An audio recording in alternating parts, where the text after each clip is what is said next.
Arce Contigo presenta.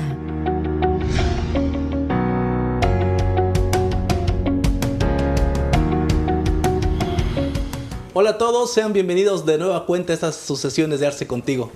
Es un placer tenerlos con nosotros de nueva cuenta y pues bueno, en esta sesión estamos teniendo panel de lujo. Nos acompañan de verdad dos grandes profesionales en el área jurídica, en el entendimiento jurídico que existe actualmente en México, y pues el tema que vamos a tratar al día de hoy pues no es para menos, poderlo analizar de manera contundente y sobre todo aplicado a la realidad que estamos viviendo día con día, pues la mayoría de los empresarios, que creo que valdría mucho la pena el poder analizarlo.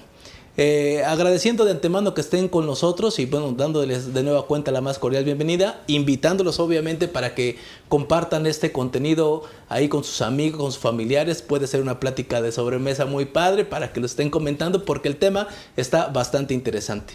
Quiero darle las gracias y quiero presentar con ustedes a los dos panelistas que nos acompañan el día de hoy. En primera cuenta, pues bueno, agradecerle al doctor Carlos Burgoa por aceptar nuestra invitación y pues bueno, sea bienvenido, doctor. ¿Cómo está? No, pues muchas gracias y pues con gusto de estar aquí para platicar y hacer chisme de lo que hoy vamos a hablar. Exactamente, de eso se trata, que la pasemos bien, que pasemos un rato compartiendo con los amigos que nos hacen favor de seguirnos y pues bueno, que también al mismo tiempo que nos divirtamos, pues también vayamos conociendo un poquito más acerca de estas cuestiones jurídicas que de repente pasan un poquito desapercibidas, pero que sin lugar a dudas tienen un impacto muy fuerte en la vida empresarial en México. De la misma forma, y pues bueno, estrenando panelista con nosotros, esperando que sea la primera de muchas ocasiones que puede estar con nosotros, al maestro Carlos Gutiérrez, a quien le doy la más cordial bienvenida. Maestro, ¿cómo estás? Alejandro, buenas tardes. Carlos, buenas tardes. Pues aquí listos para platicar y como bien dijo mi buen tocayo Burgoa, vamos a echar chisme de esto. Hay que sacar los trapos de una vez. Hay que empezar a sacar los trapos de una vez. Bien. Exactamente. El tema que hemos decidido tocar el día de hoy en esta sesión es un tema que, bueno, inclusive ha habido ya muchísimos cursos, muchísimas pláticas en diferentes foros y nos queremos referir el día de hoy al tema del beneficiario controlador. Sin embargo, creo que vale mucho la pena para nuestro foro y para poder poner sobre la mesa el poder aclarar algunas dudas que se han estado generando en torno a esto. ¿Qué es? ¿De dónde viene? ¿Por qué se tiene que realizar? ¿Es nuevo o no es nuevo? ¿Cómo lo cumplo? Etcétera. Porque al final de cuentas, pues recae, y creo compartimos todos esa opinión, recae en una de las obligaciones más que tiene que realizar el sector empresarial en México. Entonces, pues para poder ir abriendo boca y poder ir platicando del tema, maestro, si nos podrías platicar un poquito de dónde viene ese proceso del beneficiario controlador, cómo nació ese concepto. Con todo gusto.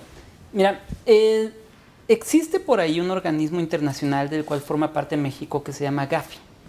Este organismo, que obviamente fue constituido por el Grupo de los 7, básicamente lo que ha tratado de hacer es poner reglas para evitar que se utilice el sistema financiero de los países para financiar el terrorismo y obviamente para el lavado de dinero. Entonces, partiendo de esta base, básicamente México, al integrarse a este organismo, se empieza a tener que cumplir con políticas, con procedimientos que van pidiendo. De tal forma de que estos procedimientos por México fueron firmados de aceptación en el año 2000. Uh-huh. En este año 2000, que es cuando comienza todo esto, comienza a darse. Sin embargo, Gafi, viendo también y tratando de poner un piso parejo, ¿qué fue lo que hizo? Creó Gafilat, que es pues igualmente el grupo de acción financiera, pero dirigido a América Latina.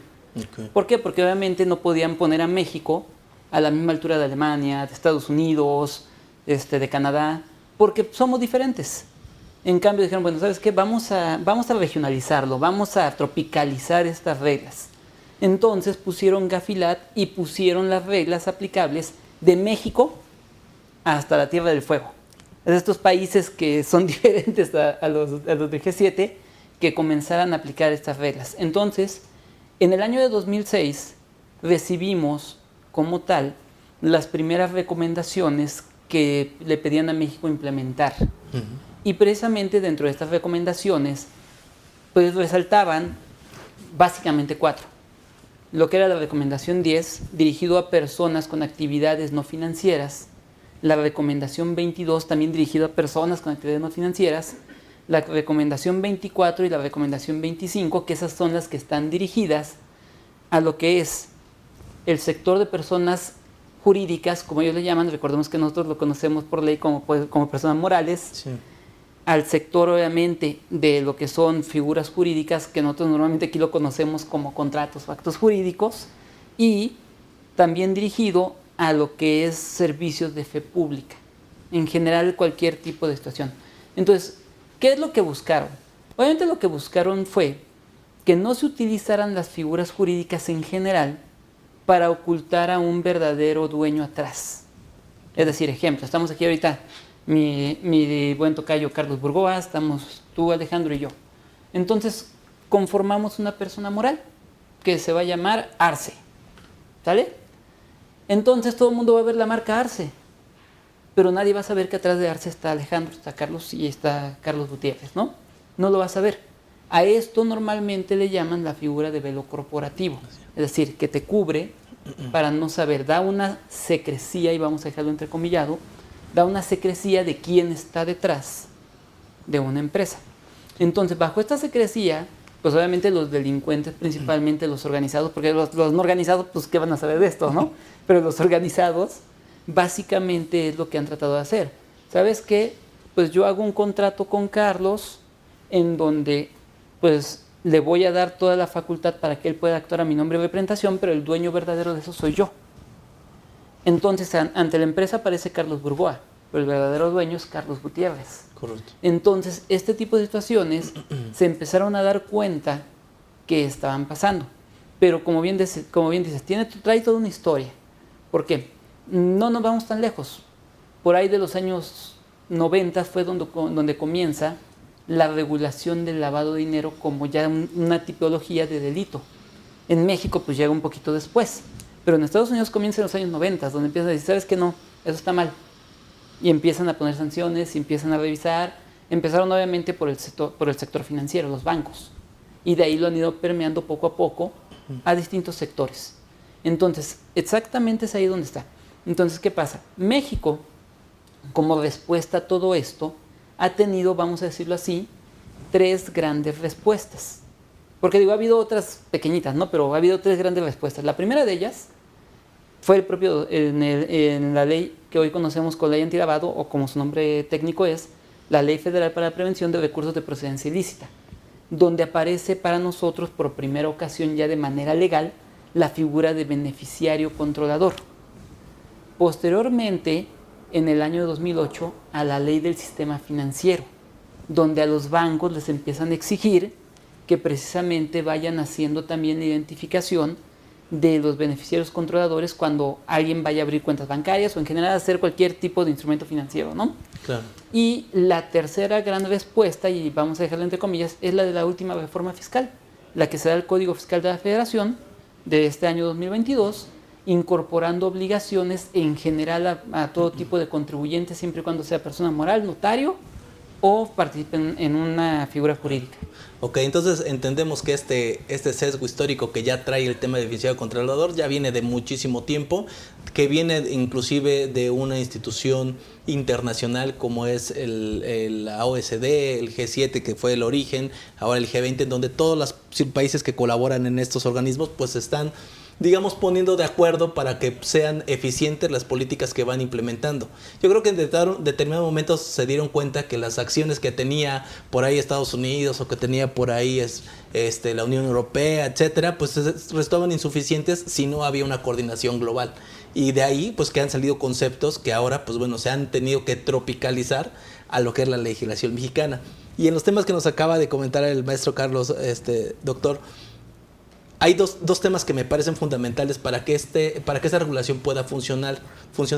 Uno, el velo corporativo, que me gustaría que pudiéramos profundizar en ese tema. Y luego, justamente el tema de que el beneficiario controlador ya lo conocíamos, o las primeras implementaciones fue a través del sistema financiero, y cómo lo estamos tropicalizando ahora para que aplique de manera general pues, para todo el sector empresarial prácticamente. Bueno, pienso yo que al estilo de muchas otras figuras que México ha adoptado, las adopta y mal. Me recuerda el chiste que dicen, eso es a lo que te dedicas y lo haces mal, ¿no? Entonces vamos a entenderlo así. Hay problemáticas locales o domésticas, como le llaman los americanos, que sería el caso, por ejemplo, de la venta de facturas o el outsourcing, ya hoy en paz descanse. Entonces esos son temas que le corresponden solo a la agenda mexicana. Pero hay temas que son internacionales, como lo que corresponde en este caso a lo que es razón de negocios, es una de ellas, otra, ahorita lo vemos, el beneficiario controlador. Y es allí en donde México se ve un tanto forzado, y lo digo con estas palabras, porque tiene que adecuar su normatividad al compromiso hecho de manera internacional. Y aún dentro de este rubro, como que se le confunde al legislador mexicano el cilantro y el perejil. Muchos aspectos. Lo platico por lo siguiente. El tema que hoy nos trae pues, es el de beneficiario controlador, que es distinto a tener control efectivo. Son dos palabras diferentes. Y algo que ya tocaba el maestro Carlos. Una cosa es el tema por cuanto al lavado de dinero y otra cosa es por cuanto a la temática fiscal. Y entonces uno, mientras que fuese más financiero, otro es de tipo más fiscal, tributario. Y entonces en ese ritmo en donde México no termina de afianzarse. Si a esto lo recrudecemos con los escándalos que en principio fue el Panama Papers y después fue el Pandora Papers, lo único que está recrudeciendo en la realidad es que la gente no pague el impuesto en donde debe por acudir a los territorios de regímenes fiscales preferentes o paraísos fiscales. Y es en esa lógica en donde los famosos empiezan a dar noticia. Llámese futbolista, hay por ahí un argentino que le ha ido no muy bien en ese aspecto. Hoy en día tenemos una cantante, Shakira, ¿no? Sí. Que por 14. Entonces ahí es donde se empieza a complicar y me voy a centrar en esa temática, por los temas que hablaremos en un momento. Quien no paga el impuesto es aquel que trata de esconderse en la forma que se crea en la lógica de la libertad contractual. Para el caso mexicano es el artículo 1832 del Código Civil y el 78 del Código de Comercio, que dice que cada quien se obliga como quiere, en tanto no haya formalidades específicas de ley. ¿A qué vamos con este tema? Es una forma de tener que andar persiguiendo a aquel que tiene el verdadero beneficio del negocio y que quizás lo tiene en un lugar que va a pagar poco, lo cual hasta ahí no es malo. Claro. Pero el problema es que en el lugar de paraíso fiscal, si aparte no paga, ese ya es el descaro. Y esto sucede en todas las corporaciones internacionales. ¿Qué nos pasa con todo esto? Bueno, entonces lo que están haciendo los esfuerzos internacionales y que a México llega a través de la lógica de obligaciones formales de avisos, con multas bastante fuertes, sí. O sea, tan caras que yo no he visto los montos en el Turista Mundial, lo decíamos una vez, pues es obvio que no vamos a poder verlo. No es una lógica, dijéramos, inconmensurada. Si nos vamos a las multas de la ley de lavado de dinero, también existen multas bastante fuertes, algunas que implican hasta el 100% del valor de la operación. Entonces vámonos a partes de esto. ¿Qué va a suceder? No es malo, y lo decía el mismo SAT, tener dinero en lugares donde se pague poco. Claro. El problema es no enterar la tributación debida. Entonces, en el contexto es así. Podemos formar una empresa, como bien decía el maestro Carlos, y de alguna forma ponernos como socios. Pero a lo mejor de ahí ponemos como socios a personas morales. Y de la persona moral ponemos otra más, y de ahí se empieza a dar. Y entonces, al perderse esa línea tan inmediata, se está difuminando la posibilidad de saber quién recibe el dinero. Al caso mexicano, pues no es tan fuerte, ¿no? ¿Cuántos de los que nos ven recordarán en el momento que lo platicamos empresas que se crean por socios que jamás cobran dividendos? Claro. O sea, hasta el Cruz Azul sabría que es un prestanombres, ¿no? ¿Por qué? Porque el dinero se está yendo a alguien más y ese alguien más es el beneficiario controlador, claro. Que, insisto, es distinto de tener el control efectivo. En el velo corporativo, me adelanto un poco al tema, bien ya lo comentaba el maestro Carlos, o sea, yo me aparento como poseedor de X valor de porcentaje, acciones, lo que quieran mostrarle. Pero el velo comparativo es ¡pum! Cae el velo, pues así como, ahora sí velo, como dicen. Y entonces me doy cuenta que verdaderamente mis compañeros socios, ¿verdad? Quizás son solo testaferros, claro. O de alguna forma están ahí porque yo soy el que me llevo la tajada grande. Claro. Vamos a ponerlo en sentido estricto. Es pasar del socio de jure al socio de facto. Entonces, de tal suerte que no necesito estar en papel para saber que el que se enriquece es X, Y o Z. Claro. A colación de esto, reserva que ahorita toquemos más el tema. Recordemos que en 2016, junio, fue la reforma que adiciona 3 fracciones al artículo 110 del Código Fiscal, 6, 7 y 8, en donde se habla precisamente de los prestanombres, aquel que le ofrecen, aquel que le toman los datos por unidad. Y entonces ese es el tema. Para evitar todo esto, el paso que toma México a partir de 2022 es: tomen nota de quiénes son, notarios, corredores, el encargado de la empresa. Sí. Los van a anotar, por decirlo burdamente, y me los van a mandar. Si en algún momento yo, autoridad, tengo duda, puedo ir a preguntarte y nada más te pesco con que no los tienes o no me los mandaste, y entonces vamos a tener problemas, decían las mamás, ¿no? Ese es el tema principal, anticiparse con esa forma de referencias. Sí. No muy distinto de los esquemas reportables. ¿Qué quiero dar a entender? Cuando México tiene que jugar las canicas internacionales, se va por avisos. Y cuando le tocan jugar las canicas internas, acaba con las figuras como el outsourcing o simplemente no las toca, como la venta de facturas. Curiosa, ¿no? La mentalidad del mexicano. Ya cumplí, ahí están los avisos. Exactamente. Pues sí, pero yo no veo que caiga ninguno de lavado de dinero. Es correcto. Decían que ya tenían en la mira 5 y pues yo creo que lo siguen teniendo en la mira y hasta se les han de ver cansado para la foto. Movieron. Sí, ahí va otra vez, ¿no? Que ya se despeinó. Y entonces ese es el tema al que nos avanzamos ahora. ¿Qué hay que hacer? Identificarlos. En el entendido que el que yo estoy identificando es el bueno. Claro. Es el que se lleva el dinero a su bolsa. Más allá de todas las estructuras estas contractuales y societarias, ese es el que se tiene. Ya los criterios del SAT es lo que corresponde a la titularidad o al control, la cadena de titularidad o cadena de control, pero sin perder quién es el beneficiario controlador.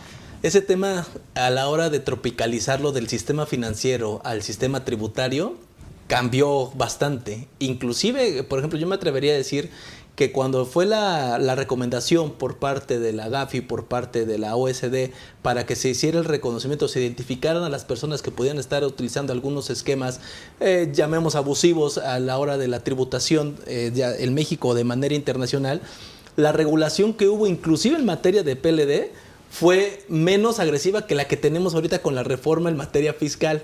Entonces, no sé cómo lo ve, maestro, si considera o por qué considera usted que pudo haber sido ese gancho en donde creo que en de la parte fiscal es donde están terminando de hacer un cierre un poquito más agresivo. Mira, lo que pasa es lo siguiente, o sea, bien lo acaba de decir mi tocayo Burgoa, ¿no? Él lo dejó muy, muy claro. Lo que pasa es que muchas veces como México así como que queremos taparle, como decimos por ahí en el Voz Populi, el ojo al macho, ¿no? ¿Sabes qué? Pues es que necesito que tengas combate antilavado y que identifiques los beneficiarios reales. Entonces, pues hicimos nuestra versión a la mexicana y se llamó ley antilavado, ¿no? Sí, claro. Entonces, el gran problema del alcance de la ley antilavado, como bien lo acaba de decir Carlos, es uno.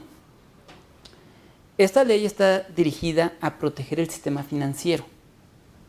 Entonces, técnicamente, no tiene nada que ver, entrecomillado, con la parte fiscal. 2. Solamente contempla 17 tipos de actividades que pudieran llegar a caer con una característica de identificación de un beneficiario controlador. Claro.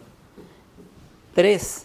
La figura del beneficiario controlador, de hecho, la ley antilavado tiene un choque de conceptos. ¿Por qué? ¿Cuál es el choque de conceptos? En la ley no habla de beneficiario controlador. La ley habla de un beneficiario final. Mientras las reglas de carácter general de esta ley hablan de beneficiario controlador. Entonces ahí jurídicamente empezamos a decir así como que a ver, como que ya no entendí, ¿no? O quieres beneficiario controlador o quieres beneficiario real. ¿Qué quieres? Beneficiario final, ¿qué quieres? ¿No? ¿Cuál de los dos quieres? Entonces, este choque jurídico, desde el punto de vista legal, pues hace impráctico la aplicación de esto. Y es donde nosotros encontramos uno de los grandes puntos que nosotros vamos a tener dentro de esta figura jurídica. Entonces, precisamente, esto pues se lo criticaron a México. Dijeron, oye, pues es que tu ley es de chocolate, o sea, tu ley no sirve. Eso es de mentiritas, ¿no? Como decíamos cuando éramos niños, de mentiritas. Es de salva. Sí, claro. Entonces, ¿por qué? Porque en realidad no teníamos. A pesar de que el concepto beneficiario controlador de las reglas de carácter general es bastante amplio. De hecho, el concepto de beneficiario controlador de las reglas de carácter general es básicamente el mismo concepto de beneficiario controlador. Bueno, es uno de los conceptos de beneficiario controlador que pusieron en la resolución miscelánea. Básicamente es idéntico, con un cambio nada más de porcentaje, pero básicamente es idéntico. O sea, no se tomaron ni siquiera la delicadeza los del SAT de decir, bueno, vamos a redactar algo interesante. Una de dos, o quisieron decir, bueno, para que no les cueste trabajo vamos a ponerlo igual, o alguien tuvo la genial idea de copiar lo que dice la regla de carácter general de antilavado y lo pusieron acá en la miscelánea fiscal, ¿no? Claro. Cualquiera de las dos situaciones. Entonces, el hecho está de que la tropicalización como tal, en mi opinión, creo que vaya en lo exagerado. ¿Por qué creo que vaya en lo exagerado? Porque estamos hablando de 3 informaciones que técnicamente van dirigidos a lo mismo. Claro. Lo que acaba de decir Carlos, que es lo que pide el artículo 27 del Código Fiscal, ¿no? Lo que ahora nos piden los artículos 32 BTER hasta el quinquies. Y lo que nos pide pues, la ley antilavado, ¿no? Claro. Entonces dices, es lo mismo, o sea, en un momento dado necesitarías tener 3 expedientes de una misma persona Claro. y todos dirigidos, lo peor es que todos dirigidos a la misma autoridad. Bueno, y el problema es que, entrando ya en ese punto, me parece muy interesante porque se recrudece un tanto la inepcia del legislador mexicano. Voy a retomarlos como bien lo dice Carlos. El artículo 27, que en la época de pandemia todo el mundo lo agarró en prisas en junio, que era el primer envío que se tenía que mandar de socios, la exposición de motivos decía que era por las empresas que vendían facturas. No obstante, hasta las asociaciones religiosas le tuvieron que entrar. Claro. Entonces, o sea, se perdió, ¿no? Lo que dice el texto de la exposición de motivos, nadie lee la exposición de motivos, nada más con ¿no? Así como que todos deben tener RFC en la mayoría de edad. Ese es el primero. El segundo es el que ahora nos trae y que dice, y ahí está el error, que se debe apoyar en lo que dice Gafi. Entonces ahí es donde estamos, como que ya perdimos, ¿no? Y todo lo que implica la ley de lavado de dinero. Voy a poner un ejemplo para que quede más claro.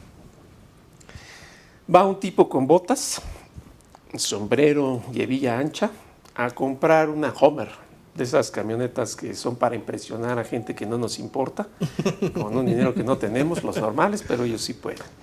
Y entonces va fumando de esos cigarros que dan risa, no que dan tos. Y entonces dice, quiero la más lujosa y 3 para llevar. Sale, pues. Entonces, dado que el monto es superior a los promedio 200,000 pesos, tiene que ser bancarizado. Sí, ahora lo paga, ¿no? Porque de inicio quería pagar en efectivo. Claro. Entonces suena la alerta y eso es lavado de dinero. Oye, se me hace que este tipo o vende narcóticos o es al que mandaron para comprarlo. Claro. Esa es la preocupación en lavado de dinero. Pero alguien es totalmente distinto en el tema fiscal. Imaginemos que es una serie de jugadores de fútbol que dicen que van a vender su imagen y que resulta que les contrata una empresa y esa empresa les administra los fondos por ahí de Haití y de Haití regresa a Islas Caimán. Esa ya la preocupación es fiscal. Claro. O sea, vemos una partición de fines que no quedan muy claros. Honestamente, ¿se puede lavar dinero y pagar impuestos? Literal. Vamos a crear una empresa que venda drogas, obvio es broma, no crean que va a ser, ya se me van a sumar varios, ¿no? Y pagamos impuestos, las vendemos o sea, puedo hacer un comentario que a lo mejor no es muy propio, pero si en México no se legalizan las drogas, no es por verdadera atención a la salud, sino porque cualquiera de estos va a decir, yo no te necesito Estado, ni la milicia, acuérdate lo que pasó en Culiacán. Tan es así que yo tengo mi propia milicia. Y aparte me harías pagar impuestos, que sería el IEPS, estás loco. Entonces, no combinemos esas dos ideas, me refiero como nos lo quiere vender el legislador. O sea, la temática es, alguien lava dinero, ese es un problema que hay que atender porque subyace un delito atrás. Claro. Porque es un delito predicado, lavado de dinero. Mientras que lo que es la defraudación fiscal, ese puede ser el delito inicial que da lavado de dinero, si se combinan de manera absurda, ya sería un descuido personal. Esa es la base que creo que no entiende México, entre muchas cosas más. Es que justamente al momento de tropicalizar esas recomendaciones que recibimos de los organismos internacionales, es donde comenzamos a tropezar mucho, porque además, seamos muy claros, digo, al final de cuentas, la forma o el comportamiento que como sociedad tenemos, como gobierno mexicano se tiene, pues a lo mejor dista mucho mejor de una realidad que podríamos considerar en esos grupos como el G20, por ejemplo. Siempre lo he comentado en diferentes foros. Al final de cuentas, creo que México se agarra con las uñas del G20, pero está permaneciendo a esos grupos en donde se mueven también las cosas a diferente ritmo. Lo va mosqueando, como decíamos. Sí, exactamente. Y terminamos haciendo legislaciones para cumplir, tenemos ejemplo para salir en la foto solamente, pero cuando nos aterrizamos y los que estamos aquí presentes en la sesión y seguramente muchas de las personas que nos hacen favor ahorita de seguirnos, cuando ya aterrizamos la aplicación de lo que se está estableciendo en la norma, pues nos encontramos con ese tipo de situaciones, en donde hay tres diferentes expedientes para un mismo cumplimiento y al final, desde mi punto de vista, terminan siendo a veces hasta... inclusive que sean tres, incompletas para lo que realmente se está buscando en el entendido integral de la aplicación de la norma, ¿no? Lo que pasa es que aquí yo creo que hay un gran tema, ¿no? El gran tema está en que para el mexicano en general, para el empresario mexicano en general, el contador es todólogo. O sea, ahí tengo mi contador y es bien fregón porque hace de todo. Este es psicólogo, ¿no? Sí, hasta es psicólogo. Hasta me la NOM 35 me sacó. Entonces, precisamente dice, hace de todo. Entonces, ¿qué pasa? O sea, en el momento de que tú le pasas al contador la chamba de, oye, pues ahora ya esta obligación, sácala, pues el contador va a agarrar y bien lo dijo hace un momento mi tocayo Burgoa, ¿sabes qué? Pues a ver, pues abro el código fiscal, leo el 32BT, el 32BQS, abro la miscelánea, veo lo que dice. Ah, pues aquí dice que haga un formato. Hago mi formato, ahí está, ya cumplí. Claro. Bueno, ¿y verdaderamente te pusiste a ver la parte jurídica detrás? ¿Verdaderamente te pusiste a ver si tenías un problema o no? ¿Por qué? ¿Qué pasa si resulta ser que soy el contador de la empresa X y los socios de la empresa X son la empresa Y y Z? Son dos empresas, Y y Z. Y resulta que los socios de las empresas Y y Z, uno se llama Joaquín Guzmán y el otro se llama, se apellida Zambada. O Rafa Márquez. O Rafa Márquez. O Rafa Márquez, claro. Entonces, esos son los socios. Entonces, realmente el contador muchas veces no logra entender el alcance que puede llegar a tener esta norma. Porque significa que tú tienes que ir buscando todos los niveles. Claro. Hasta que llegues a identificar a la persona natural, que es como lo reconoce Gafi, ¿no? ¿Sabes qué? Busca a la persona natural, lo que aquí en México le llamamos personas físicas. Física. Entonces, busca a la persona natural, que es, como bien lo dijo Carlos, quien se va a llevar la tajada mayor. Él es el que al que tienes que identificar. Pero entonces, ¿qué tienes que hacer para llegar hasta ese nivel? ¿Y en qué punto se puede negar esa persona? Claro. ¿Por qué? Recordemos que tenemos una ley aquí en México también, que se llama Ley Federal para Protección de Datos en Propiedad de Particulares. Claro. Entonces, esta ley pues habla y define dos tipos de datos, en donde los que son más peligrosos y los que más debemos de resguardar son los que llamamos los datos sensibles. Y dentro de los datos sensibles, ¿qué es? Tu nombre, tu domicilio particular, tu domicilio fiscal, tu actividad económica, obviamente tu teléfono, tu correo electrónico, los nombres de tus familiares, entre otras cosas. Claro. Y curiosamente, ¿qué es lo que nos pide el beneficiario controlador? Esos datos. Entonces, realmente el empresario mexicano ya se puso a pensar que entrarle al tema de beneficiario controlador le implica otras obligaciones periféricas alrededor, otras leyes que si no las cumples también tienes multas multimillonarias. O sea, estamos hablando que esta Ley Federal de Protección de Datos, como tal, un incumplimiento te implica una multa mínima de 1.800.000. Claro. No, pero ahí habría una temperante, a lo mejor me salga un poquito del tema. De esa ley, el artículo 10, fracción primera, dice que no se requiere el consentimiento del titular de los datos para su tratamiento. ¿Qué es el tratamiento? El intercambio, ¿no? Además de que los datos sensibles, pues es la preferencia religiosa y sexual, y pues, como que no vamos a entrar a esos temas en lo tributario, ¿no? Pues, si a alguien le gustan los del mismo género, no sería un punto de relevancia. Lo veo un poquito más o menos en este sentido porque se combina todo, como bien dice Carlos, y a lo mejor el legislador tributario no lo ve con claridad. Creamos una empresa en México, lo cual ya es un logro, porque México no es alto exportador de capitales, es más bien importador de capitales. Vamos a cualquier plaza comercial y todos son franquicias. Y para hacerlo más sencillo, la creo de SAS o lo que quieran, ¿no? De esos que son, aunque sé que los montos son pequeños. Después uno de los socios resulta ser una persona moral creada en los Estados Unidos, dado que allá la fe pública puede recaer en una simple secretaria. No lo digo en forma peyorativa, sino que el rigorismo no es como el del romano canónico. Y de ahí damos un proxy, un power of attorney, que sería el ejemplo de las veces de un poder o un usufructo.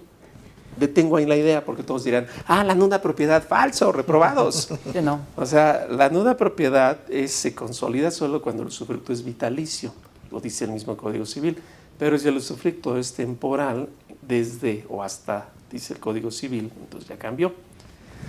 Y entonces con ese poder, a mí me hacen el portador de las decisiones, porque recordemos que ese es otro tema, dicen, de las acciones con derecho al voto. Y uno se pregunta, ¿hay derecho sin acciones al voto?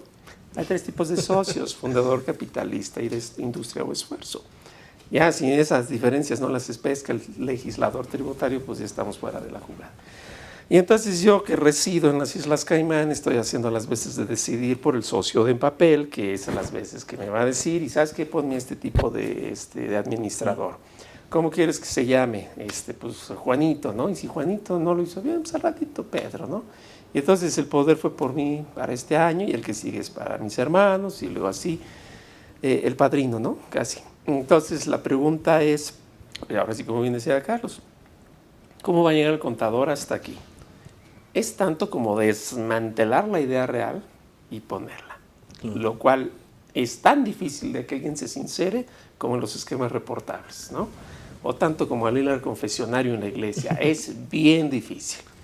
Si lo logra, ya vamos a pensar que decimos, soy yo que está en las Islas Caimán con un poder de Estados Unidos para poder hacer las veces de esa empresa, para poder hacer las veces en México. Ya me ubicaron y, diría Lucero, o sea, van a venir a cobrarme. México tiene un cobro asistido, no tiene convenios, uno, que yo sepa y no lo he ejecutado. O sea, sí, ya saben que yo me quedo la lana o sea, va a llegar hasta aquí donde no está su jurisdicción o le va a pedir ayuda al otro, porque FATCA no lo hace. Y quién sabe si hay un FATCA o un Common Standard Reporting con otros, ¿no? Claro. Ahí es donde uno dice, bueno, ¿qué quiso lograr México, no? Nada más sentarse y hacer presencia, o realmente está comprometido a nivel internacional para apoyar en que no se vaya a defraudar a ninguna instancia, tanto local como internacional. Y ese es el tema. Claro. Creo que han tocado un tema que es trascendental para lograr el cumplimiento de esas obligaciones. La responsabilidad que recae siempre en el contador. Eso creo, lo hemos tocado en diferentes ocasiones en este foro. Creo que se ha saturado las obligaciones que se están recargando en la figura del contador. Tenemos justamente este tema de cumplimientos, o por ahí el Office Complier, que también se está recargando prácticamente en el contador, y pues termina siendo insuficiente al final de cuentas. Y no quiero referirme al tema de que por capacidad, ¿no? Sino más bien es un tema en donde toca tantas materias y se vuelve interdisciplinario a la hora de ejecutarlo, que bueno, definitivamente resulta ser insuficiente. No solamente el hecho de que lo lleve el contador por ser contador, sino si también lo quiere llevar solamente un abogado solito, pues no debe ser así. Tiene que haber un conjunto de habilidades y de conocimientos que te permita dar cumplimiento. Y creo que también ahí radica un poquito el tema de la preocupación que al menos, o la ocupación que deberíamos de tener nosotros como empresarios, los de a pie, digamos, ¿no? Porque si bien la reforma y el origen que da sustento a ella es el hecho de poder cuidar esos capitales grandotes y esos capitales que tienen fortunas en otros países y en otros lados, los famosos regímenes fiscales preferentes.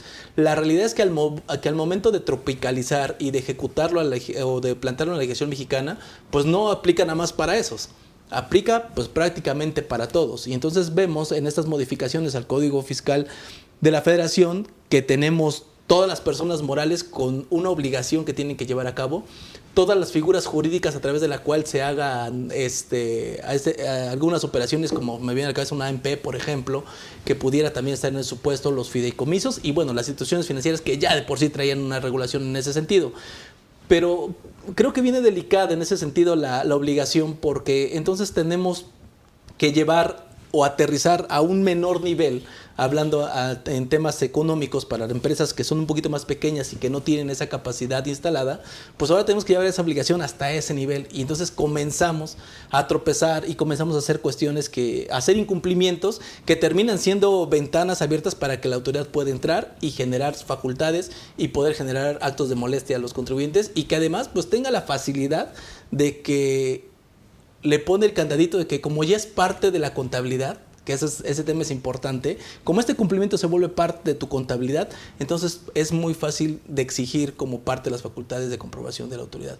Entonces, ya que nos metimos a ese tema de cumplimiento y que ya sabemos que tenemos que identificar al verdadero beneficiario, a la verdadera persona que tiene el control, que ostenta el control dentro de una compañía, mi idea o la pregunta que creo que todos quisiéramos entender de manera más clara es: ¿a qué le tengo que dar cumplimiento o cómo puedo dar cumplimiento a esto? Porque se vuelve también muy subjetivo de repente algunas cuestiones que se plantean en la propia norma. Bueno, mira, vamos a decir que, como dice por ahí, hay que empezar por el principio. Mira, vamos a empezar por el tema de lo que son los sujetos, ¿no? ¿Quiénes son los sujetos de la obligación? Porque creo que desde ahí tenemos una falla legislativa desde mi punto de vista. ¿Por qué? Cuando tú lees el artículo 32 BTR, dice que las personas morales, los fedatarios, solamente notarios cobradores, dice, y cualquier persona jurídica que participe en la conformación de cualquier tipo de acto jurídico, y también habla de los fideicomisos, pero cuando habla de fideicomisos habla de las tres figuras, claro, los tres integrantes, que es la fiduciaria, el fideicomitente, el fideicomisario, ¿no? Estos son los que van a tener que identificar. Entonces, cuando partimos del primer concepto de persona moral, pues todos asumimos que cualquier persona moral. Sin embargo, recordemos que tenemos un concepto de persona moral para fines fiscales dentro de la ley del impuesto sobre la renta. Claro. Pero también tenemos otro concepto que nos dice quiénes se consideran personas morales dentro del Código Civil Federal. Entonces, cuando tú comparas lo que dice la ley del impuesto sobre la renta, cuando lo que dice el Código Civil Federal, te das cuenta que hay figuras que la ley de ISR o las leyes fiscales no contemplan como parte de una persona moral. Ejemplo, una sociedad mutualista. La gran mayoría de las sociedades mutualistas son de legislación local, es decir, son estatales, y esa es su connotación, sociedad mutualista. O sea, no son una SA, no son una SCE, no son una SDBL, es mutualista, simplemente. Sí. Entonces, cuando tú ves el concepto de la ley del ISR, dice: cualquier sociedad mercantil, cualquier sociedad civil, cualquier asociación civil, la asociación en participación. Entonces dices, ¿y dónde quedó la mutualista? ¿A dónde se fue? ¿La contemplaste? Ok, segundo, las IAPs. Las IAPs también son pues así que empresas de constitución o fundaciones de constitución local también, sí, porque no hay una ley federal de asistencia privada, son leyes locales, y hay lugares donde ni siquiera te piden que tengas alguna otra constitución, sino que te vas y te constituyes directamente ante la Junta de Asistencia Privada. Ejemplo, aquí en Ciudad de México. Aquí en Ciudad de México tú vas y constituyes tu IAP y no necesitas tener previamente una ACE o ser un SC previamente. O sea, tú llegas directo a la Junta de Asistencia Privada, sí, y dices, ¿sabes qué? Vamos a hacer en este momento la Fundación Burgoa, y órale. Y se va a llamar Fundación Burgoa IAP. Claro. Para de contar. Entonces tampoco es una ACE, tampoco es una SC, tampoco es una SA, tampoco es una SBL. Entonces empezamos a ver que hay figuras jurídicas que no están contempladas. Y como bien decía mi tocayo, tenemos que fijarnos porque la autoridad fiscal al interpretar, pues no le va a importar, va a decir, tú eres persona moral y me cumples. Claro. Cuando desde el punto de vista jurídico creo que tenemos esa falla legislativa. Creo que se les pasaron este tipo de sociedades. O maestro, por ejemplo, también, perdón, el tema de los organismos de gobierno o del Estado como tal, que también se considera una persona moral, aunque del título 3 pues se considera una persona moral, y que a través de preguntas frecuentes, la autoridad dijo, bueno, no, a estos no, a estas personas morales sí las excluyó completamente. Pero también hay casos de APPs, por ejemplo. Claro. Aquí nada más hay un punto interesante. Tengo una socia que dice así: al mexicano su mayor problema es por dos cosas: por metiche por no estudiar, ¿no? Lo apliqué ahorita pues, pensando en el legislador, vamos a aplicarlo en la autoridad. Aquí ya nada más, la idea que voy a dar, dudo que algún hacendario la sacara. No obstante, lo platico y lo digo en el buen sentido. Obvio, no todos los hacendarios son iguales. Hay otros peor, ¿no? Pero bueno. Hay una figura que es el ejusdem generis. El ejusdem generis señala que cuando se señalen por lo menos dos, es posible decir y todos los demás. Es común que nosotros lo veamos en artículos descriptivos cuando viene una serie de fracciones y al final dice y las demás que digan las leyes. No obstante, el 7 de la ley del ISR nos lo pone al principio. Dice, para efectos de esta ley se considera persona moral, entre otras, y ahora sí se arranca, ¿no? Entonces ahí es donde uno diría, yo sindicato estoy exento, pues ¿por qué me debo ufanar si al final ni me nombraron? Pues que estoy entre otras, sí, claro. Estoy en el iusdem generis, una asociación religiosa, dirá una iglesia o la que quiera, ¿no? Sí. Y yo, ¿por qué no pago? O sea, pues ni de agradecer al gobierno, porque estoy entre otras. A lo mejor es donde cabría entonces por el efecto, como le llaman los españoles, residual, de todas las demás que pudieran ser locales. No creo que el SAT vaya a ser muy exacto en ese tema, porque en alguna ocasión me tocó con alguien de acuerdo conclusivo decirle, oiga, por iusdem generis, dígame, porque esto ya me lo está pidiendo en corto. Y se volteó con su asistente y dijo, ¿qué es eso? Entonces dije, bueno, por eso no nos quiere Donald Trump. Y uno dirá, ya pasó, no, ya viene otra vez, ¿no? Las segundas partes. Sí. Hago este comentario por lo siguiente, para todos los que nos ven, la cultura no solo es tributaria, es de formación. Dos errores en la práctica, falta de conocimiento y luego le sigue la falta de experiencia. Los alumnos nos hacen infinidad de tesis sobre temas que ya han experimentado, pero pues ahí los ponen, ¿no? Está bien, se entiende el error. Pero el legislador no debe ser alguien con conocimiento, debe ser alguien experimentado. Lo mismo que el contribuyente, y vamos al tema.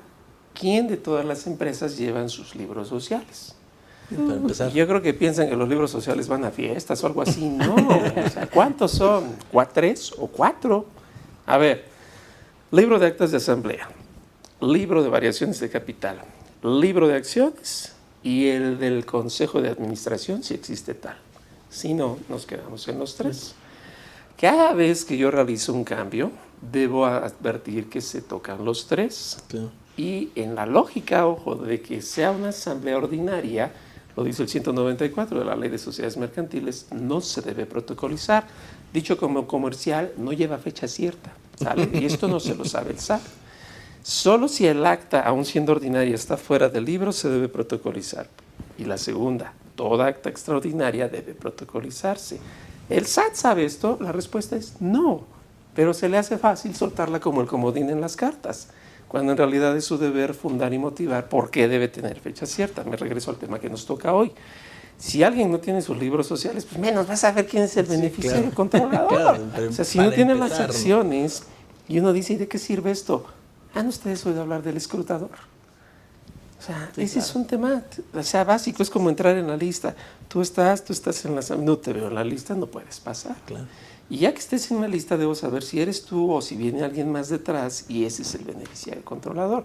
Pero si nadie tiene aseo en sus libros sociales, sí, que es la parte corporativa, lo demás, el chiste se cuenta solo. Es que ¿no? Sí, lo señalamos hace un momento y lo decía yo específicamente en el tema de que parece que se están emitiendo las legislaciones para dar cumplimiento y para quedar bien en la foto, pero al final de cuentas estructuralmente al interior pues no estamos en óptimas condiciones como para poder seguir cargando de obligaciones a los contribuyentes y repito, terminan siendo ventanas de oportunidad para que la autoridad ejerza facultades, ejerza presión, ejerza cobranza y ejerza otras muchas cosas que se están viviendo desafortunadamente el día de hoy. Los libros sociales, digo, se lo hemos también tratado muchas veces en las sesiones. Prácticamente nadie los tiene, prácticamente nadie los lleva a cabo, prácticamente nadie hace ni siquiera la asamblea ordinaria que por ley tiene que hacer al menos una vez al año. El informe del administrador, el informe del comisario, el comisario nomás se señaló en la asamblea y nunca más se volvió a ver en la vida. Son, ¿no?, de salivita, así como los novios de la secundaria. Sí, ¿no? sí, se agarraron la mano y ya, ¿no? Exactamente. Ahí justamente creo que es donde vale la pena recalcar a todos nuestros amigos que al final de cuentas estamos en un momento en donde la autoridad está buscando un saneamiento administrativo también por parte de las empresas y que eso nos va a dar oportunidad de dar cumplimiento o no, o qué tan difícil pudiera ser el cumplimiento para cada uno de nosotros. Si de las bases no estamos bien, pues es evidente que más adelante va a estar peor. Maestro, para ir entrando, las obligaciones, va adelante lo que querías comentar. No, nada más ahí, precisamente abonar un poquito más al comentario de Carlos, ¿no? Efectivamente, pues el de entre otras es muy importante en la legislación, pero también tenemos criterios de la Corte donde nos dicen que tenemos que tener puntualidad, ¿no? Sobre todo, ¿por qué? Porque si ese, entre otros, nos puede llevar en algún punto a un incumplimiento, que es precisamente esa gran situación, y nos van a sancionar, ahí podríamos estar hablando de poder atraer a ese caso el principio de tipicidad, ¿no? Para fines de decir, ¿sabes qué? A ver, pues, ok, yo dice que incumplí, me vas a poner mi multota de 2 millones de pesos, sale, pónmela, pero fundamentame, motívamela, ¿no? Bien lo dijiste, ¿no, Carlos? Fundamentame, motívamela bien y sin problema, y ya luego vemos si te la pago o no te la pago, ¿no? Que normalmente vamos a terminar seguramente no te la pago, ¿verdad? Entonces, sí, no, es todo un tema. Lo que dice Carlos, y le vamos redondeando la idea. Recordemos el artículo 5 del Código Fiscal. Ahorita beneficiar al controlador es un tema fiscal, no es un tema lavado de dinero. Creo que es una de las tantas diferencias. La aplicación es estricta en 3 casos. Cargas, entendido sujeto, objeto, base, tasa, tarifa, o sus excepciones, y las infracciones y sanciones. Sí, claro. Lo explico. Normas sustanciales, y ante su incumplimiento vienen las normas sancionadoras. Si yo las quiero defender, vienen las normas de procedimiento. Son 3 ya. Sustancia, sanción y procedimiento. Si me quieren quitar dinero de la bolsa, así nada más porque es contribuir, debe ser muy exacto, por eso es estricto. Si me van a castigar y me van a quitar dinero, otra vez debe ser exacto, porque detrás del dinero está el patrimonio, que es derecho constitucional. Lo mismo, si me quieren mandar a la cárcel, es un derecho humano, la libertad. Desafortunadamente, el tema, y ahí es donde, insisto, esto no lo va a hacer el SAT, ¿no? Esto es para que lo platiquen en bodas 15 años. El SAT no se va a poner a hablar un domingo, así, en una carnita asada. Sobremesa, o les cortan el cabello o en Uber. O sea, la temática de obligación formal del beneficiario controlador no es de aplicación estricta, porque no es el sujeto, objeto, base. O sea, no sirve para calcular el impuesto. Pero la sanción sí. Entonces, lo que va a hacer la sanción es comparar el artículo 81 con el artículo 82 y que corresponde a si lo guardé, si lo identifiqué, si lo mandé bien. Pero más allá de si es la persona o no, ahí es donde, como bien dice Carlos, se va a centrar la verdadera esencia de su trabajo.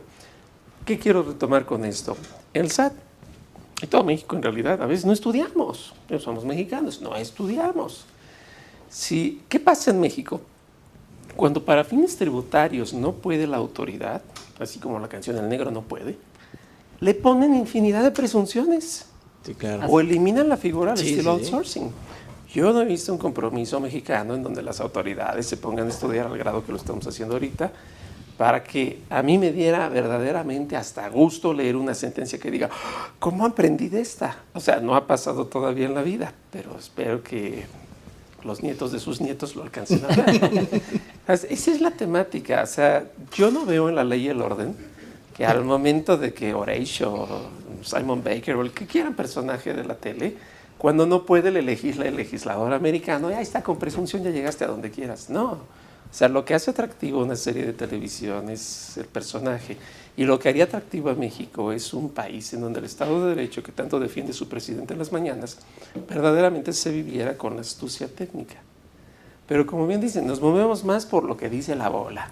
Que el beneficio, eso, mala, pues ya lo vemos, ¿no?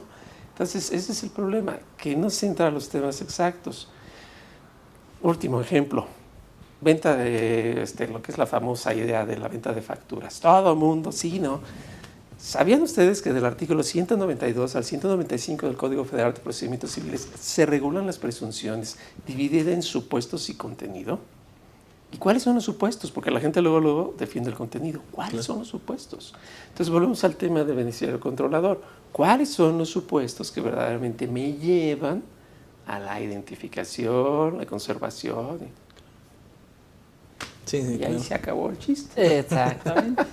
Exactamente. Entrando al tema de las obligaciones, digo también en atención del tiempo que tenemos en la sesión, me gustaría nada más ir tocando temas más específicos al respecto de la obligación, que al final de cuentas la tenemos en plena vigencia a partir de este año 2022, donde ya tendríamos que estar dando cumplimiento a este tipo de cosas. De hecho, ya debiéramos de tener nuestros expedientes al respecto de la identificación. ¿En qué consiste la obligación, maestro? La obligación, a grosso modo, consiste en armar un expediente. Bueno, básicamente la obligación la podemos, más que vamos a dividirla en tres la obligación. O sea, son tres obligaciones. La primera, desarrollar una política de control interno. Es decir, tienes que tener una política de control interno que te permita hacer la identificación, te permita mantener resguardado el expediente y te permita mantenerlo actualizado. Empezando por ahí. El segundo paso, después de tener esta política, que básicamente no es más que un procedimiento de control interno, es armar el expediente, el cual la ley es omisa, no dice si lo tienes que tener físico o si lo tienes que tener electrónico. Claro. No lo dice, o sea, nada más dice, tienes que tener todo esto.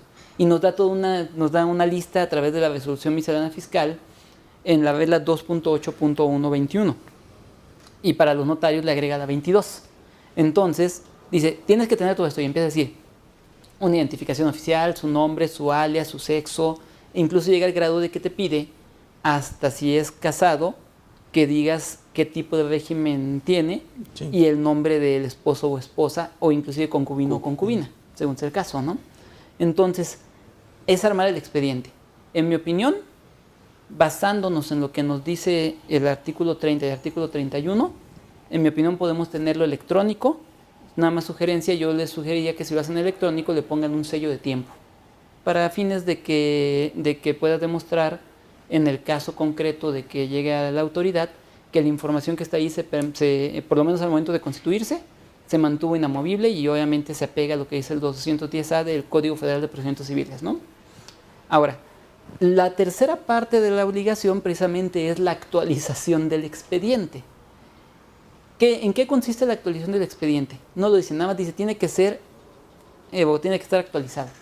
Entonces, ¿qué puede ser? O sea, puede ser algo tan simple o tan sencillo como el caso de que se cambió de casa. Claro. O puede ser cambió algo su régimen matrimonial. Que cambió su régimen matrimonial, se separó, a lo mejor ahora ya tiene la catedral y la capilla, etcétera, ¿no? O sea, claro. ya tiene que ir viendo. Entonces, ese punto, en mi opinión, creo que de las tres obligaciones, creo que es el más peligroso. Claro. Porque bien lo acaba de decir Carlos hace un momento, ¿no? Las sanciones que vienen contempladas dentro del Código Fiscal de la Federación dice, por no tenerlo, por no exhibirlo, por tenerlo incompleto, claro, o por no tenerlo actualizado. Entonces, digo, no tenerlo, pues de plano, o sea, no hiciste nada, claro, ¿no? Tenerlo incompleto es algo te faltó del listado, pero ahí está sui generis. ¿Por qué? Porque si no es casado, pues no vas a tener nunca el nombre de la esposa. Si no tengo un apodo, pues nunca voy a tener un alias. Claro. Entonces, por eso digo que es sui generis esa parte. Sí. Y, por último, pues obviamente el actualizado es el del gran problema, porque ahí es donde entra en acción tu procedimiento de control interno. ¿Cada cuánto tiempo lo tienes que actualizar? O sea, hay gente que literalmente son como judíos errantes, ¿no?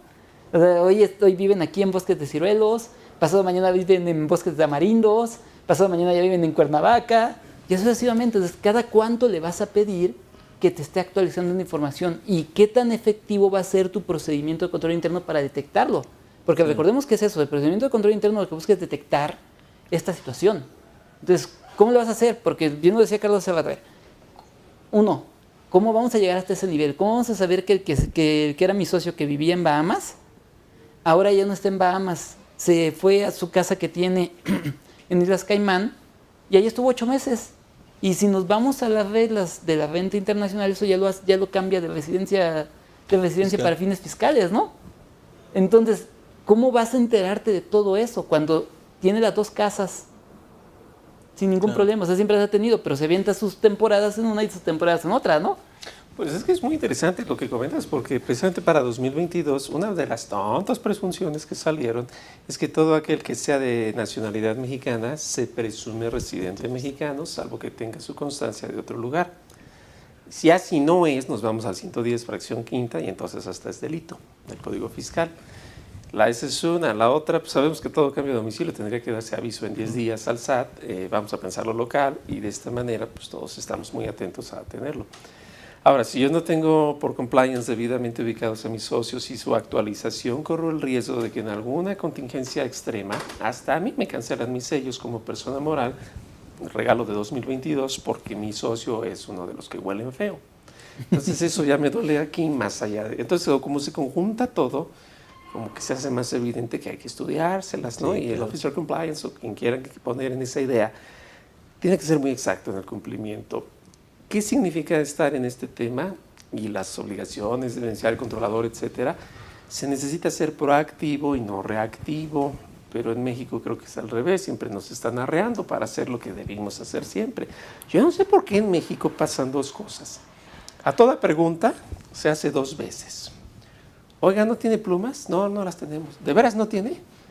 No espera que digan, ya me dijeron que a la tercera que me pregunta ya salieron, tengo. ¿no? Primera. Y segunda, lo lógico es, este tipo de temas que se tienen que hacer, ojo, es algo muy mexicano, la gente piensa, si me dicen a las 10, en términos mexicanos es, quiere decir que a partir de las 10, ¿no? No, o sea, es a las 10 antes. Se entrega, bueno, el dictamen se entrega máximo en junio. O sea, la gente cree, es que pues a partir de junio. Lo platicaba yo con un socio amigo americano. Le decía, ¿qué piensas tú de que en México así sucede? Me dice, pues es normal, hasta en China, ¿no? Te dicen, sí, así lo decía el de broma. Y siempre pasa eso, ¿no? Si te dicen que es junio, la gente cree que es a partir de junio. Entonces, esa mala costumbre es la que busca erradicar, o debiéramos erradicar con todo esto. Pero como hay infinidad de prórrogas, ya también nos acostumbramos a que hay prórrogas. Entonces, Perdemos nuestras veladoras cuando se va a cumplir el plazo y ya. el mejor consejo es estar muy enterado de todo el contexto, pero no solo tal cual está dicho, sino de las recovecos, ¿no? Sí. O las aristas que por ahí salen. Y en segundo, muy atento a los tiempos. Muy atento porque eso de estar... Ahorita el SAT está de vacaciones en la época que filmamos esto. Pero eso no quiere decir que tengamos que descansar, ¿no? O sea, regresando va a seguir el ritmo. Claro. Entonces decía el papá de un amigo, ¿quieres trabajar de joven para descansar de grande? ¿O quieres descansar de joven para trabajar de grande? Lo mismo lo aplicamos, ¿eh? Todos los que nos ven y todos los que estamos en la práctica. ¿Queremos llevárnoslas con calma ahorita para después apurarnos? O mejor, nos apuramos ahorita, ya después con calma. De hecho, inclusive vale mucho la pena también señalar en esta sesión el tema de la forma en que la autoridad va a poder revisar este cumplimiento.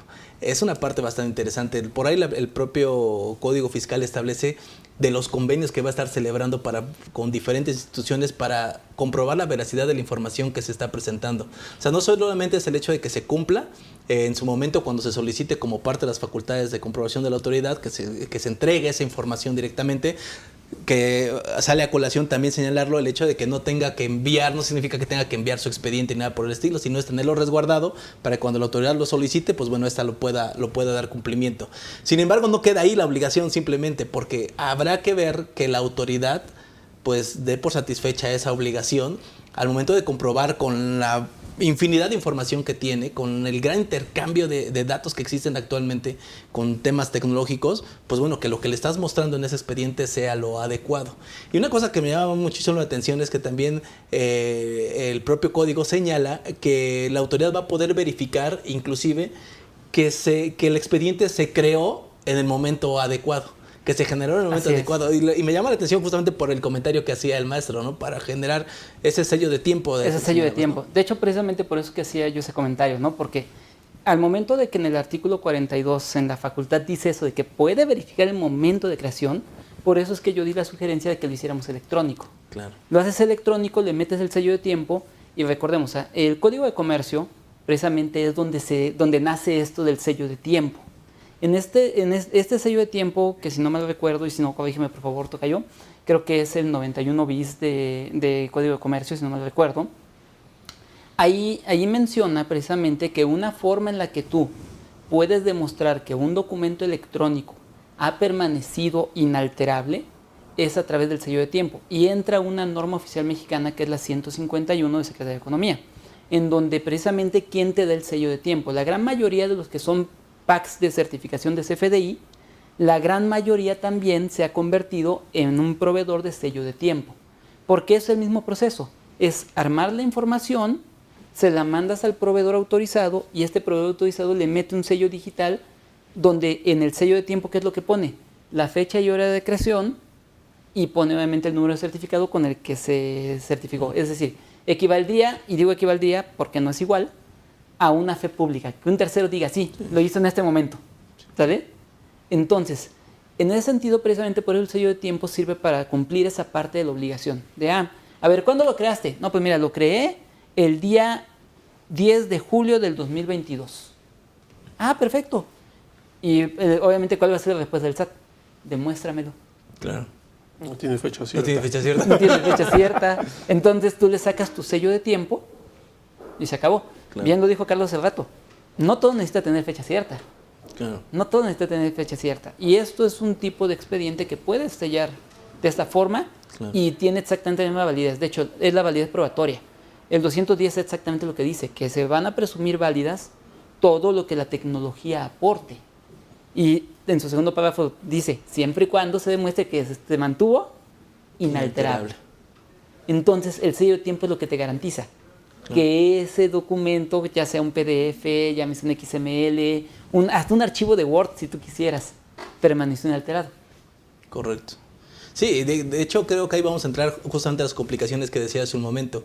Al ya aplicarse de manera general, en primera instancia un beneficiario final en el sistema financiero, pues había como más estructura para hacerlo, pero ya aplicarse como para todos, empezamos ya a tener complicaciones de ahora cómo cumplo, ¿no? Ahora abro mi expediente físico y lo llevo a que le den fecha cierta con un notario o algo por el estilo. Pero bueno, ya hay herramientas también que podrían servir muy bien para dar cumplimiento a ese proceso, que al final de cuentas la autoridad, en sus facultades la va a hacer valer y seguramente va a haber mucho tema, ¿no? Que nos ha visto, o que, bueno, en persona, yo sí he visto que últimamente, al momento de las revisiones, con el tema de los libros sociales, por ejemplo, pues ya se ha visto cada vez mayor acción en ese tema y prácticamente a todos los agarra con los dedos en la puerta. Y va a ser muy chistoso que la gente empiece a mandar los beneficiarios controladores, que se tiene pues a su vez esta obligación, sin libros sociales. Sí, claro. Si yo fuera al SAT, diría, ¿de dónde salió? O sea, más que la discrepancia fiscal, ¿cómo lo hiciste si tus libros están hechos? Sí, claro. Sí, ni libro de accionistas tienes, ¿no? Para empezar. Así es. Pues bien, pues creo que el tema es muy interesante. Ya hemos abordado, creo, los puntos principales, las repercusiones más importantes que pudiéramos estar viviendo ya la ejecución de esta nueva obligación que se tiene que cumplir. Y pues bueno, no nos queda más que tener comentarios finales de parte de nuestros invitados, a ver que nos puedan recomendar algo que pudiéramos estar haciendo a fin de evitar justamente los estragos de esta reforma. Doctor, por favor. Bueno, pues yo les recomiendo este libro que aquí tenemos a la vista y ahí se toca el tema, que de hecho pues ahorita nos dirás cómo se puede hacer llegar a quienes nos ven, ya sea que va a ser un volado, una rayuela o lo que sea, pero lo lógico siempre es allegarse del tema y segundo, esto más es sociológico que de otro tipo. El tema es difícil abarcarlo en 1, 2, 3 horas, sin duda va a tenerse más que abondar, pero lo apunto por algo que es esencial. Cada vez que ustedes vean alguna plática, y lo hago en buena referencia de aquí de Arce, hay muchas pláticas en donde se repite la ley, o nada más se parafrasea y dicen, pues de leer la ley a oír la temática, pues mejor me voy a leer la ley a mi casa, ¿no? Claro. Estén atentos, como en este programa, a temas en donde se desarrollan ya un poco más a fondo, no se repite, si vamos a cursos, estemos atentos a eso. Siempre seamos inquietos, busquemos el recoveco más fuerte que encontremos. Y lo más importante, pensando siempre conforme en lo que tenemos presente, que esa es la única forma de estirar más el tema. El concepto es crudo, ¿sí? Pero bien decía Anthony de Melo, nadie se ha emborrachado platicando del vino. O sea, no les digo que se embriaguen, pero siguen el tema, revísenlo, chequen, tienen libros y si no, ahora sí, es tiempo de ir con todas sus dudas. Así es. Muchas gracias, doctor. Maestro, por favor. Pues bueno, nada más que pues toda nuestra audiencia tome en consideración lo que tú mencionaste hace rato, ¿no, Alejandro? Ya está esto en vigor, ya lo tendríamos que tener hecho y sobre todo el aspecto de trabajarlo a la voz de ya. Mucha gente va a integrar el expediente, pero no va a integrar la política de control interno. Entonces, la política de control interno tiene que ser tan importante como el expediente, porque en las facultades de comprobación dice bien claro que te van a pedir, lo primero que te van a pedir antes de tu expediente es la política de control interno. Entonces, si te llega el requerimiento y tú nada más llevas el expediente y no llevaste la política, te van a poner la multita de llevarlo incompleto.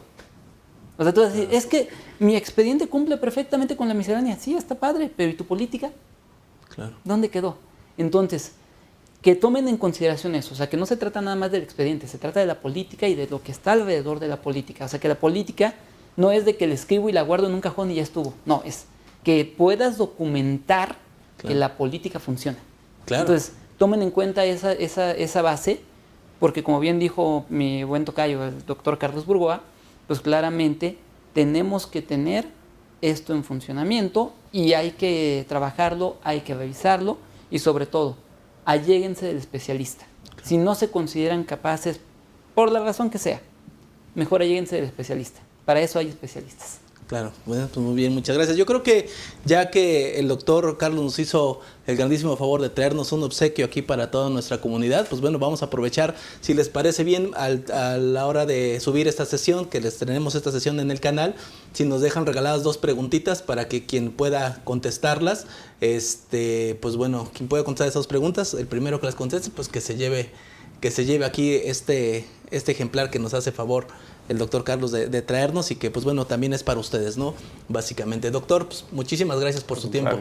Gracias. Maestro, gracias, espero no sea la única ocasión que coincidamos en este foro. Gracias, Alejandro. No me queda más que agradecerles también a todos ustedes que nos hayan acompañado en esta sesión.